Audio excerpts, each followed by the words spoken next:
થરા નગરપાલિકા ઘોર નિંદ્રામાં હોય તેવું લાગી રહ્યું છે। લોકો સ્વખર્ચ કરી રહ્યા છે નગરપાલિકાના કામો।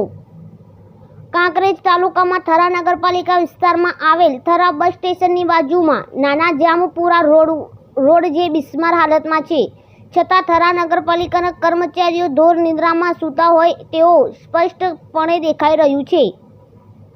થરા નગરપાલિકા વિસ્તારમાં આવેલ નાના જામપુર રોડ જે લીમડાવાસ સુધી મસ્ત મોટા ખાડાઓ છે।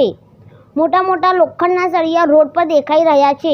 આ રોડ પર થરા શાક માર્કેટ યાર્ડ આવેલ છે અને શાકભાજી વેચવા આવતા ખેડૂતો પણ આ રોડના ખાડાઓથી ત્રાહીમામ પોકારી ઉઠ્યા છે। આમ થરા નગરપાલિકા દ્વારા નાખવામાં આવેલ સ્ટ્રીટ લાઇટ પણ શોભાના ગાંઠિયા સમાન બની। આ રોડ પર ગટર લાઇનનો સમ્પ પણ ખુલ્લો પડ્યો છે। કોઈ અબોલ પશુ પડે તો જવાબદાર કોણ? આ મોતના કૂવા સમાન દેખાઈ રહ્યો છે, છતાં થરા નગરપાલિકાના કર્મચારીઓના પેટનું પાણી હલતું નથી। આજે રાત્રે લોકો દ્વારા નાના જામપુર રોડ મનોજ કાંતિ વાસણની દુકાન સામે રોડ પર પડેલ ખાડા લોકો સ્વખર્ચ આ ખાડા પૂરવાનું કામ હાથ ધર્યું છે।